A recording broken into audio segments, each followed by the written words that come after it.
मुफस्सिरीन ने लिखा है कि सिदरतुल मुंतहा के करीब ही जन्नतुल मावा है, जो जन्नत का आला तरीन मकाम है, और वहाँ क़यामत से पहले शहीदों की रूहों को ठहराया जाता है। अस्सलाम वालेकुम व्यूअर्स, मैं हूँ फजल मलिक, मलिक ऑफिशियल 92 से। सिदरतुल मुंतहा का जिक्र वाक़े मेराज के अंदर हुआ है। सिदरा अरबी ज़ुबान में बेरी की दरख्त को कहते हैं, लेकिन मुफस्सिरीन ने लिखा है कि सिदरतुल मुंतहा के दरख्त को दुनिया के बेरियों पर कयास नहीं किया जा सकता। अल्लाह ही जानता है कि वो किस तरह की बेरी होगी, और मुंतहा की मानी इंतहा या हद है, यानी ये वो मकाम है जहाँ से आगे कोई मखलूक को इजाज़त नहीं है। सिदरतुल मुंतहा पर हर आलिम का इल्म ख़त्म हो जाता है, और इसके आगे जो भी कुछ है वो अल्लाह के अलावा कोई और नहीं जानता। रसूलुल्लाह सल्लल्लाहु अलैहि वसल्लम के अलावा कोई भी उस मकाम के आगे नहीं गया। रिवायतों से पता चलता है कि सिदरतुल मुंतहा के दरख्त की जड़ छठे आसमान में और पहला 7वें आसमान पर है। मेराज की रात में जब नबी करीम सल्लल्लाहु अलैहि वसल्लम को हज़रत जिब्राईल अलैहिस्सलाम आसमान पर ले गए और अल्लाह के हुक्म से एक के बाद दूसरे आसमान की तरफ सैर करते हुए जब आप सल्लल्लाहु अलैहि वसल्लम 7वें आसमान में दाखिल होने लगे तो सिदरतुल मुंतहा का मकाम आ गया। वहाँ एक अजीम दरख्त मौजूद था जिसके पल मकामी हिजर के मटके जैसे थे और पत्ते हाथी के कानों की तरह थे। हिजर दरअसल कौम आद की दारुल हुकूमत का सल्तनत था, जहाँ के पत्थरों और पकी हुई मिट्टी की मसनूआत बहुत मशहूर थी।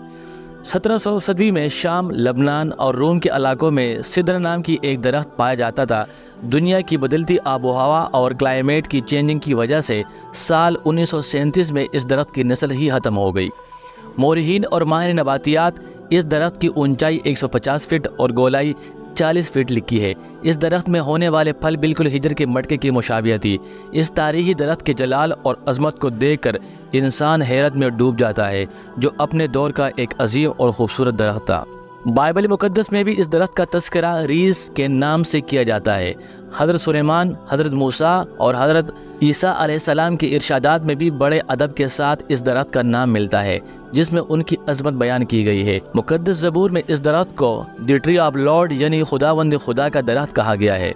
हज़रत दाऊद और हज़रत सुलेमान अलैहिस्सलाम ने अपनी इबादत गाहें और महल इस दरख्त की लकड़ी से बनवाए थे। सिदरा की लकड़ियों में इतनी चमक और खुशबू होती थी कि उससे बनी इबादत गाहें इंतहाई मुअत्तर और साफ़ सुथरी रहती थी, और तकरीबन 400 साल तक उन पर मौसम का कोई भी असर नहीं होता था।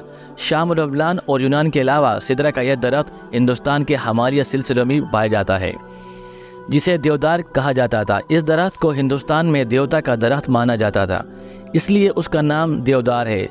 जबकि अरब में सिदरा के इस दरख्त को अज़र कहा जाता था, जिसे शजरकुल्लाह के नाम से याद किया जाता है।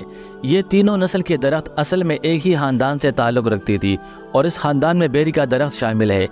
इसलिए इस्लाम से कबल अरबी किताबों में बेरी के दरख्त को सिदरा ही कहा गया है। मुख्तसर ये कि सिदरा कदीम दौर का अहम और नायाब दरख्त था, इसलिए कुरान और हदीस में सिदरतुल मुंतहा को दुनिया की इस बेरी के दरख्त से तशबीह दी गई है। लेकिन सिदरतुल मुंतहा जो 7वें आसमान पर मौजूद है, उस दुनियावी बेरी के दरख्त के जैसा बिल्कुल नहीं। हज़रत अब्दुल्ला इब्न मसूद ने फरमाया कि सिदरतुल मुंतहा छठे आसमान पर है। ज़मीन से ऊपर जाने वाली चीज़ें सिदरा पर जाकर रुक जाती हैं, फिर उन्हें फरिश्तों के ज़रिए उन्हें वसूल किया जाता है, और इसी तरह ऊपर से आने वाली चीज़ें उस तक आकर रुक जाती हैं, फिर उन्हें नीचे से मौसूल किया जाता है।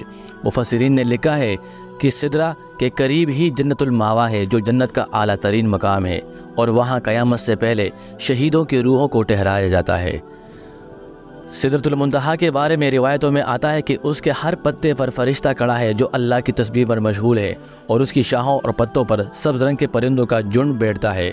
बाज़ उलमा ने लिखा है कि वो सब्ज़ रंग के परिंदे दरअसल अंबिया कराम और औलिया कराम की रूहें हैं।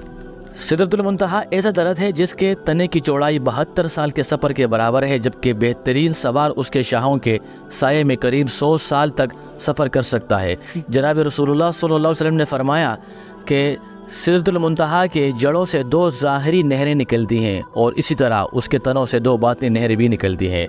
आप सल्लल्लाहु अलैहि वसल्लम ने मेराज की रात इन नहरों को देखा तो जिब्राईल अमीन से दरियाफ़्त किया कि ए जिब्राईल, ये बातिनी और ज़ाहिरी नहरें क्या हैं?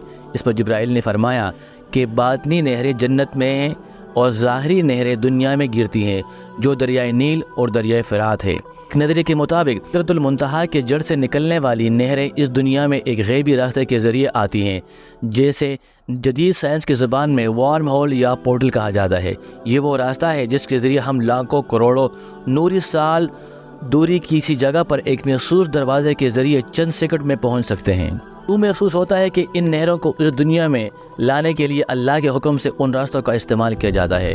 قرآن کریم میں ایک سورت المعراج کے نام سے موجود ہے، جس کے معنی سیڑھیاں یا آسمان پر جانے کا راستہ ہے، یعنی ایسے راستے جو اس زمین کو کسی اور ہی دنیا کے ساتھ کنیکٹ کر رہی ہو، جیسے کہ اللہ سبحان نے سورہ المعارج میں فرمایا، اللہ کی طرف سے ایسے راستے جنہیں فرشتے اور روحیں استعمال کرتی ہے تاکہ وہ اوپر کی طرف چڑھ سکے۔ ویور، میں امید کرتا ہوں آج کی ویڈیو بہت دلچسپ تھی اور انشاءاللہ آپ کو پسند بھی آئی ہوگی۔ کل دوبارہ ملتے ہیں ایک نئے موضوع ایک نئے ویڈیو کے ساتھ، جب تک کے لیے اللہ نگہبان۔